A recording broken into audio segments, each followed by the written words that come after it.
మనకి అప్డేట్ అందుతుంది. Breaking news చూస్తున్న రెండో రౌండ్లో కూడా జూబ్లీహిల్స్ ఉప ఎన్నిక రెండో రౌండ్లో కూడా కాంగ్రెస్ పార్టీ ఆధిక్యం కనబరుస్తుంది. మొదటి పోస్టల్ బ్యాలెట్ దగ్గర నుంచి రెండో రౌండ్ వరకు కాంగ్రెస్ పార్టీ ఆధిక్యం కనబరుస్తుంది. రెండో రౌండ్లో కాంగ్రెస్ ఆధిక్యానికి మనం చూసినట్లయితే మొత్తంగా 1000కి పైగా ఓట్ల మెజారిటీతో కాంగ్రెస్ పార్టీ ప్రస్తుతం లీడ్లో కనపడుతుంది. మొత్తంగా ఇప్పటి వరకు వచ్చినటువంటి రౌండ్స్లో మనం చూసినట్లయితే పోస్టల్ బ్యాలెట్ కావచ్చు, అలాగే ఈవీఎంలు కావచ్చు, ప్రస్తుతం ఈవీఎంలో మొదటి రౌండ్ కావచ్చు, ఇప్పుడు రెండో రౌండ్కి సంబంధించి కావచ్చు, ఒక 1000 ఓట్ల మెజారిటీ కాంగ్రెస్ పార్టీ కనబడుతుంది. మొత్తం ఒక 10 నుంచి 15,000 ఓట్ల మెజారిటీతో గెలవబోతున్నామని స్పెక్యులేట్ చేసింది కాంగ్రెస్ పార్టీ. మొదటి 2 రౌండ్లలోనే 1000 ఓట్ల ఆధిక్యాన్ని కాంగ్రెస్ పార్టీ కనబరిచింది. మొత్తం 10 రౌండ్ల ఓట్ల లెక్కింపు ఉంటుంది. 10 రౌండ్లలో లెక్కింపులో ఏ విధమైనటువంటి ఆధిక్యాన్ని కాంగ్రెస్ పార్టీ కనబరుస్తుంది, గెలుపు ఓటములు ఏ విధంగా ఉండబోతున్నాయి అనేది కూడా ప్రస్తుతం మనం చూడబోతూ ఉన్నాం. కౌంటింగ్ ప్రారంభమై గంట కావస్తోంది. ఈ గంటలో కాంగ్రెస్ పార్టీ మొదటి నుంచి కూడా లీడ్లో కనబడుతుంది, ఇంక్లూడింగ్ పోస్టల్ బ్యాలెట్స్. ఇప్పటికీ కూడా కాంగ్రెస్ పార్టీ ఆధిక్యంలో కనబడుతుంది. సో కాంగ్రెస్ పార్టీ స్పెక్యులేషన్ నిజం కాబోతుందా, కాంగ్రెస్ పార్టీ గెలవబోతుందా అనేది మరికొద్ది సేపట్లో తేలిపోబోతోంది. బీఆర్ఎస్ ఏ స్థాయిలోనూ అంటే రెండు రౌండ్లు పూర్తయ్యేటప్పటికీ బీఆర్ఎస్ ఎక్కడ కూడా లీడ్ కనబరిచినటువంటి పరిస్థితి లేదు. తొలి రౌండ్లో కాంగ్రెస్కి 62 ఓట్లు వచ్చాయి. జూబ్లీహిల్స్ రెండో రౌండ్కి సంబంధించి కాంగ్రెస్ ఆధిక్యం మొత్తంగా ఒక 1000 ఓట్ల మెజారిటీ కాంగ్రెస్ పార్టీకి సంబంధించి మనం చూస్తున్నాం. అయితే ఇక్కడ ఎలక్షన్ కమిషన్ చూసినట్లయితే ఆచితూచి రిజల్ట్స్ను అధికారికంగా ప్రకటిస్తుంది. కానీ కౌంటింగ్ కేంద్రంలో ఉన్నటువంటి అభ్యర్థులు కావచ్చు, అక్కడ ఉన్నటువంటి ఏజెంట్లు కావచ్చు, మా ప్రతినిధులు, మా టీం కావచ్చు, గ్యాదర్ చేసినటువంటి ఇన్ఫర్మేషన్ మనం చూస్తూ ఉన్నాం.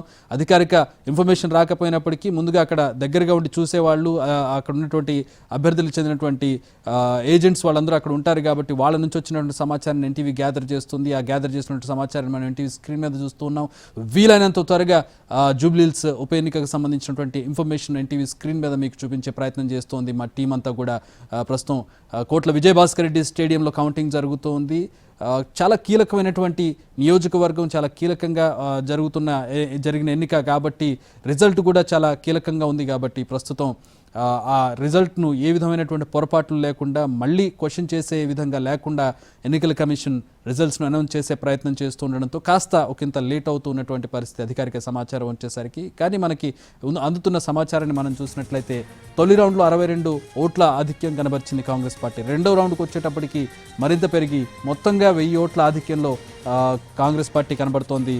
సో ఈ 1000 ఓట్లను బీఆర్ఎస్ అధిగమిస్తుందా, లేదంటే రాబోయేటటువంటి రౌండ్లో కూడా కాంగ్రెస్ పార్టీ ముందంజలో ఉండబోతుంది అనేది కూడా వేచి చూడాల్సినటువంటి పరిస్థితి. కొన్ని సెగ్మెంట్లు కాంగ్రెస్ పార్టీకి బలమైనటువంటి సెగ్మెంట్లుగా ఉన్నాయి, కొన్ని సెగ్మెంట్లు బీఆర్ఎస్కి అనుకూలంగా ఉన్నటువంటి సెగ్మెంట్లు ఉన్నాయి. మరి ఆ సెగ్మెంట్లో అయినా బీఆర్ఎస్ ముందంజలోకి వచ్చే అవకాశం ఉందా, లేదా కాంగ్రెస్ పార్టీ అన్ని రౌండ్లలోనూ ఆధిక్యాన్ని కనబరిచి విజయదుందుబి మోగిస్తుందా, లేదంటే మధ్యలో బీఆర్ఎస్ ఓవర్టేక్ చేయబోతుందా అనేది కూడా వేచి చూడాల్సినటువంటి పరిస్థితి. అయితే బీజేపీ ఇక్కడ ఎక్కడ కూడా మనకి పోటీ ఇచ్చిన దాఖలాలు కనబడడం లేదు. బీఆర్ఎస్ ప్రధానమైనటువంటి పోటీ బీఆర్ఎస్ వర్సెస్ కాంగ్రెస్గా కనపడుతుంది. మొదటి రౌండ్లో చాలా టఫ్ కాంపిటీషన్ ఇచ్చిందని చెప్పుకోవచ్చు. బీఆర్ఎస్ కేవలం 62 ఓట్ల ఆధిక్యంలో మాత్రమే కాంగ్రెస్ పార్టీ ఉంది. సెకండ్ రౌండ్కి వచ్చేటప్పటికి ఆధిక్యం బాగా పెరిగిందని చెప్పుకోవచ్చు కాంగ్రెస్ పార్టీకి. మొత్తంగా 1000 ఓట్ల పైబడి ఆధిక్యాన్ని నవీన్ యాదవ్ కనబరుస్తున్నారు. మొత్తం 10 రౌండ్ల లెక్కింపు ఇది. 42 టేబుల్స్ మీద 10 రౌండ్ల లెక్కింపు ఉండబోతోంది. సో రెండో రౌండ్ కూడా పూర్తయినట్టుగా కనబడుతుంది మనకి. రెండో రౌండ్లోనూ కాంగ్రెస్ ఆధిక్యం కనబరుస్తోంది. ఇక మొదటి రౌండ్లో పూర్తిగా షేక్పేట్లో ఉన్నటువంటి పోలింగ్ బూత్లో వచ్చినటువంటి ఓట్లను లెక్కించారు. రెండో రౌండ్లో ఒక 2 బూతులు షేక్పేట్కి సంబంధించినటువంటి ఓట్లను లెక్కించారు. మిగతావి ఎర్రగడ్డకు చెందినటువంటి ఓట్లుగా ఉంది. ఎర్రగడ్డ చాలా కీలకంగా కాంగ్రెస్ పార్టీ భావించింది. అదే విధమైనటువంటి రిజల్ట్స్ను కూడా ప్రస్తుతం కాంగ్రెస్ పార్టీ చూస్తోంది. మొదటి రౌండ్లో 62 ఓట్లే వచ్చినప్పటికీ రెండో రౌండ్కి వచ్చేటప్పటికి మొత్తం కలిపి 1000కి పైగా ఓట్లు కాంగ్రెస్ ఆధిక్యానికి ఇచ్చిందంటే ఎర్రగడ్డలో ఏ స్థాయిలో కాంగ్రెస్ పార్టీ ముందంజలో ఉందో మనం భావించవచ్చు. ఇక రాబోయేటటువంటి రౌండ్లలో వచ్చేటటువంటి సెగ్మెంట్లో ఏ పోలింగ్ బూత్లో ఏ విధమైనటువంటి బలాబలాలు బీఆర్ఎస్ అండ్ కాంగ్రెస్ కనబరిచాయనేది వేచి చూడాల్సినటువంటి పరిస్థితిని మనం చూస్తున్నాం.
సో జూబ్లీహిల్స్ ఉప ఎన్నికకు సంబంధించిన కౌంటింగ్లో 2 రౌండ్లు పూర్తయ్యాయి. 10 రౌండ్ల కౌంటింగ్లో 2 రౌండ్లు పూర్తయ్యాయి. మొదటి రౌండ్లో 62 ఓట్ల ఆధిక్యంలో కనబరిచినటువంటి కాంగ్రెస్ రెండో రౌండ్కి వచ్చేటప్పటికి మొత్తం అంటే మొదటి 2 రౌండ్లు కలిపి 1000 ఓట్లకు పైబడి ఆధిక్యాన్ని కనబరిచింది కాంగ్రెస్ పార్టీ.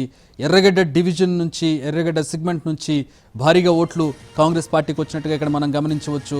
షేక్పేట్ డివిజన్లో కేవలం 62 ఓట్ల మెజారిటీ కనబరిచింది మొదటి రౌండ్లో లెక్కించినటువంటి ఓట్లలో కాంగ్రెస్ పార్టీ. కానీ రెండో రౌండ్కి వచ్చేటప్పటికి 2 రౌండ్లు కలిపి రెండో రౌండ్ పూర్తయ్యే సమయానికి 1000కి పైగా ఓట్ల ఆధిక్యంలో కాంగ్రెస్ పార్టీ కొనసాగుతున్నటువంటి పరిస్థితి. సో ఎక్కడ కూడా బీఆర్ఎస్ లీడ్ చేసే పరిస్థితి కనపడలేదు. ఈవెన్ పోస్టల్ బ్యాలెట్లో కూడా లీడ్ కాంగ్రెస్ పార్టీకే వచ్చింది. నవీన్ యాదవ్ లీడ్లో మొదటి నుంచి కూడా కొనసాగుతున్నటువంటి పరిస్థితి. ఏ దశలోనూ బీఆర్ఎస్ ముందుకొచ్చే అవకాశం కనపడలేదు. ఇక బీజేపీ అయితే అసలు ఎక్కడా కూడా పోటీ ఇచ్చిన పరిస్థితి కూడా కనిపించలేదు. ప్రధానమైనటువంటి పోటీ ముందు నుంచి భావిస్తున్నట్టు కాంగ్రెస్ వర్సెస్ బీఆర్ఎస్గానే ఉంది. బీఆర్ఎస్ ఓటు బ్యాంకును చీల్చుతామని భావించినప్పటికీ ఆ పాచికి ఎక్కడ పారినట్టుగా కనబడడం లేదు మనకి. ఇటు ఎర్రగడ్డలో కావచ్చు, అటు షేక్పేట్లో కొంచెం టఫ్ ఫైట్ ఇచ్చిందని చెప్పుకోవచ్చు బీఆర్ఎస్. కేవలం 62 ఓట్ల మెజారిటీ మాత్రమే కనిపించింది కాంగ్రెస్ పార్టీ. కానీ ఎర్రగడ్డకు వచ్చేటప్పటికి కాంగ్రెస్ పార్టీ లీడ్లోకి వచ్చేసింది.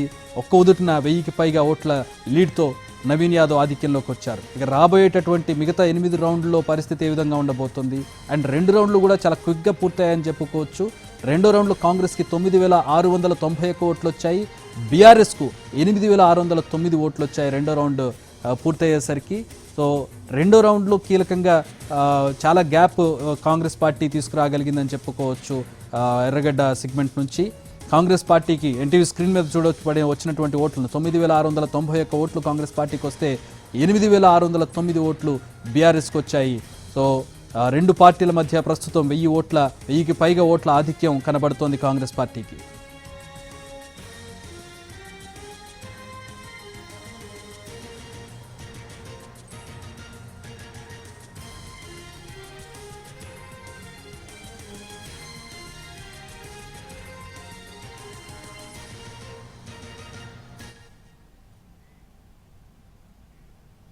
ఎన్టీవీ స్క్రీన్ మీద స్పీడ్గా చూస్తూ ఉన్నాం మనం. క్విక్గా వస్తున్నటువంటి అప్డేట్స్ని మనం చూస్తూ ఉన్నాం.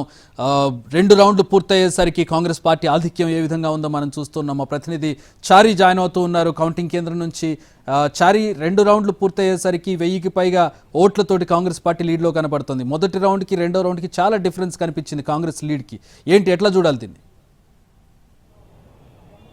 రైట్, కాంగ్రెస్ పార్టీ ప్రస్తుతం రెండో రౌండ్ కౌంటింగ్ సంబంధించినటువంటి ప్రక్రియ ముగిసింది.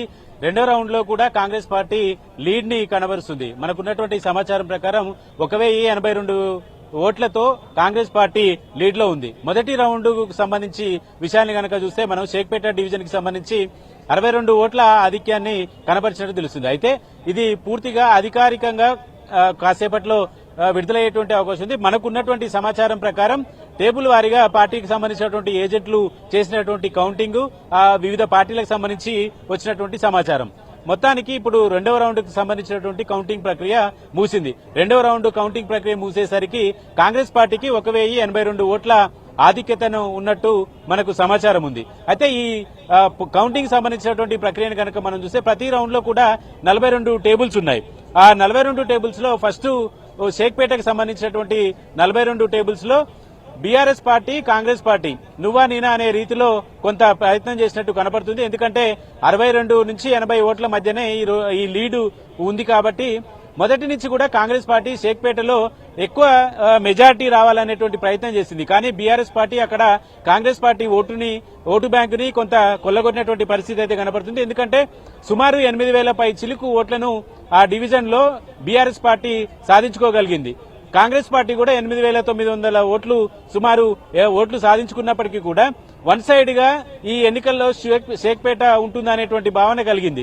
కానీ గత పార్లమెంట్ ఎన్నికల్లో కావచ్చు, అసెంబ్లీ ఎన్నికల్లో కావచ్చు, షేక్పేట డివిజన్ కాంగ్రెస్ పార్టీకి 2000 లీడ్ ని కనబరుస్తూ వచ్చింది. కానీ ఈసారి ఆ లీడ్ కాస్త తగ్గింది. అంటే ఆ షేక్పేట డివిజన్ లో కాంగ్రెస్ పార్టీకి కొంత ఆశించిన స్థాయిలో ఓట్లను రాబట్టుకోలేకపోయింది అనేది క్లారిటీగా అర్థమవుతుంది. మొదటి రౌండ్ లో షేక్పేట డివిజన్ కి సంబంధించి 62 ఓట్ల లీడ్ ని కనబరిచింది. ఇక రెండవ రౌండ్ కు సంబంధించినటువంటి విషయాన్ని కనుక మనం చూస్తే రెండవ రౌండ్ లో 2 డివిజన్లకు సంబంధించినటువంటి 3 డివిజన్లకు సంబంధించినటువంటి పోలింగ్ కేంద్రాలు ఉన్నాయి. దాంట్లో షేక్పేట డివిజన్ కి సంబంధించి 28 పోలింగ్ బూతులు ఉన్నాయి. ఎర్రగడ్డకు సంబంధించి 10 పోలింగ్ బూతులు ఉన్నాయి. వెంగళరావు నగర్ కి సంబంధించి 4 పోలింగ్ బూతులు ఉన్నాయి. ఇట్లా రెండవ రౌండ్ లో 3 డివిజన్లకు సంబంధించినటువంటి ఓటర్లు సంబంధించి ఓటు వేసినటువంటి ఈవీఎంలు ఉన్నాయి. కాబట్టి ఈ 3 డివిజన్లకు సంబంధించినటువంటి ఫలితాన్ని గనక మనం చూస్తే కాంగ్రెస్ పార్టీకి 1000 ఓట్లకు పైచిలుకు మెజార్టీ అంటే 1082 ఓట్ల మెజార్టీని కాంగ్రెస్ పార్టీ దక్కించుకున్నట్టు కనబడుతుంది. ఈ లెక్కన చూసుకుంటే కాంగ్రెస్ పార్టీ ఆశించినటువంటి ప్రకారము పూర్తి స్థాయిలో తాము ఈ సీటుని కైవసం చేసుకోవచ్చు అనేది కొంత క్లారిటీ వచ్చింది. మనం లెక్కలు కనుక చూసుకుంటే ఎర్రగడ్డలో కూడా పూర్తి స్థాయిలో కాంగ్రెస్ పార్టీ వన్ సైడ్ అనుకుంది. అక్కడ కూడా ఓట్ షేరు అనుకున్న స్థాయిలోనే జరిగిందనేది అర్థమవుతోంది. All right, thanks for the updates. మళ్ళీ కాంటాక్ట్ చేస్తాం.